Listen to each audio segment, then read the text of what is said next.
Olá, a aula hoje é de triângulo, ok?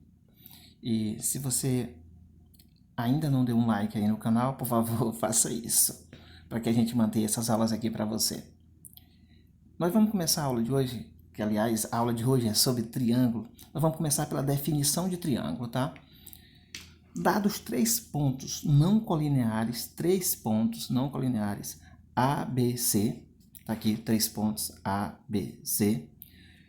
A reunião dos segmentos AB, BC e CA é que forma o triângulo, ou seja, chama-se de triângulo a reunião dos segmentos AB, BC e CA.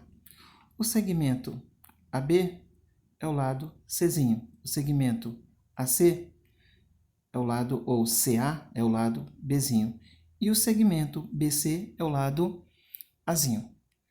Você pode ver que nós temos os pontos, né, que formaram o triângulo, também são os vértices desse triângulo.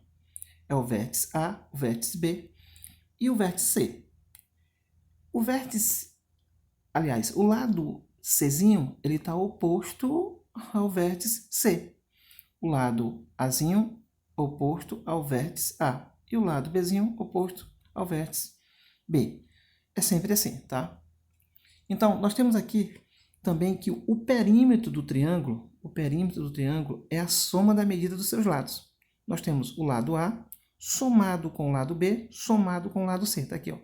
Lado A somado com o lado B, somado com o lado C. Isso aqui é o perímetro do triângulo. Então, nós vimos aqui os elementos de um triângulo. São os lados, os vértices, os ângulos e a soma dos seus lados, que é o perímetro, tá? Nós também podemos ver a classificação dos triângulos quanto aos lados. Quanto aos lados, o triângulo se classifica em equilátero quando possui os três lados iguais. Isso você escreve aí, tá? Isso você escreve aí. Isósceles quando possui dois lados iguais, ó, dois lados iguais e um lado diferente. Esse lado diferente é a base do triângulo, tá? É chamado de base do triângulo. Então, triângulo isósceles, dois lados iguais e um lado diferente. O lado diferente é chamado de a base do triângulo.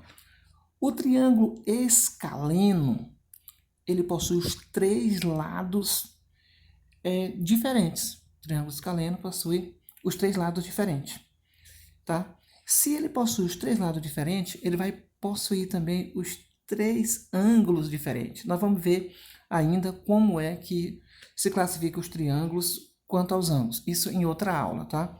Mas nós sabemos também que a soma dos ângulos internos de um triângulo mede 180 graus.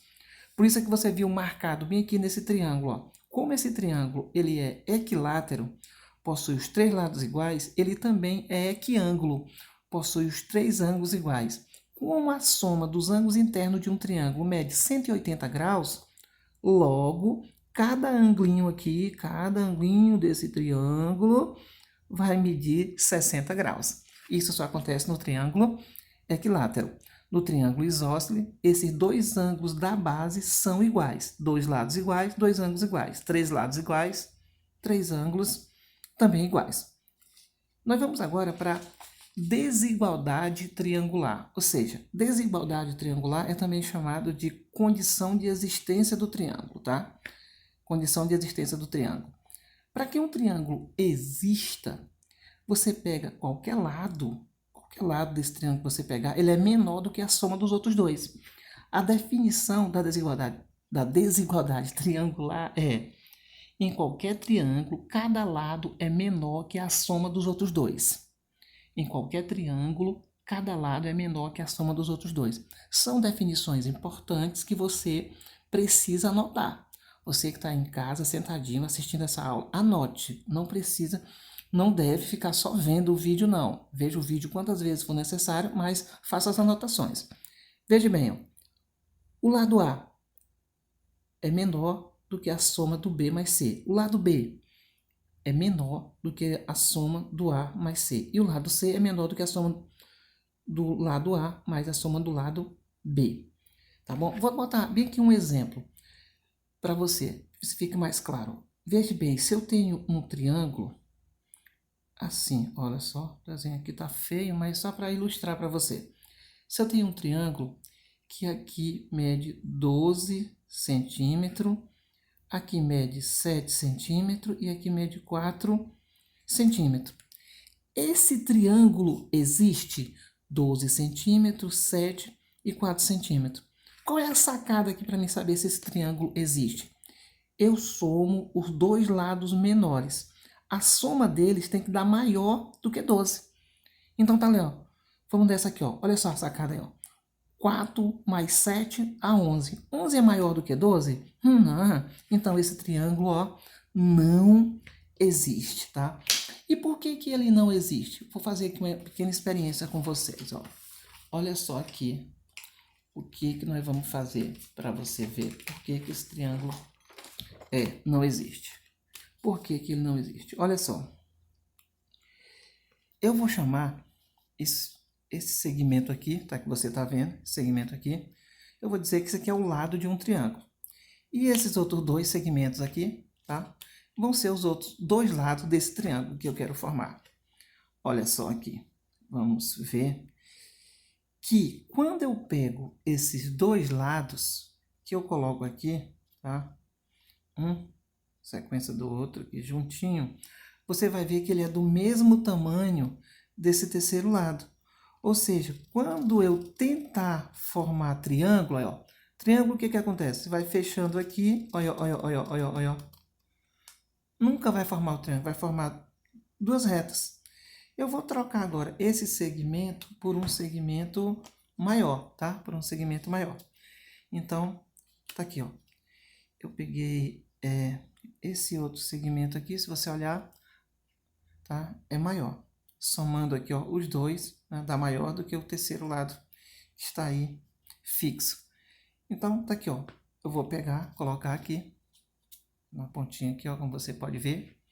Agora sim, ó, quando você fizer isso, olha, eles vão se encontrar e você vai formar um triângulo. Por quê? Porque a soma da medida desses dois segmentos aqui é maior do que a desse aqui. Então dá para você ver aí, ter uma ideia por que se não acontecer dessa forma, né, se a soma dos dois não for maior do que o terceiro, não vai existir o triângulo. Então, era isso. Agora, nós vamos fazer bem aqui um exercíciozinho, só para fixar. Veja bem, ó. Veja a figura. A figura, nós temos aqui um triângulo, RST. A pergunta é, quantos são os vértices? São três vértices, né? Vértices R, S e T. Quais são eles? Está aqui, R, S e T. São os três vértices do triângulo. Quantos são os lados? São três também. Quais são eles? É o lado, o segmento aqui. O segmento RS representa um lado, tá? RS é um lado. Nós temos RT, outro lado. E nós temos ST, o outro lado. Cada segmento desse representa um lado. E a terceira pergunta na letra C é, quantos são os ângulos? Quais são eles? Ora, são três ângulos, meu amigo. São três ângulos. E quais são eles? O ângulo RST. Tá bem aqui. Olha só, RST. Você vê que o R representa o vértice e o R representa o ângulo. Olha a diferença. Quando representa o ângulo, ele vem com esse sinalzinho aqui, né? Nós chamamos de acento circunflexo no português. Então, alguns alunos meus chamam de chapeuzinho. Então, tá aqui, ó. Olha só. Então, o R com esse sinal representa o ângulo. Aqui ele representa o vértice. Nós vamos colocar exercício relativo a essa aula, para você fixar. Então, um abraço e não esqueça de dar um like aí para nós.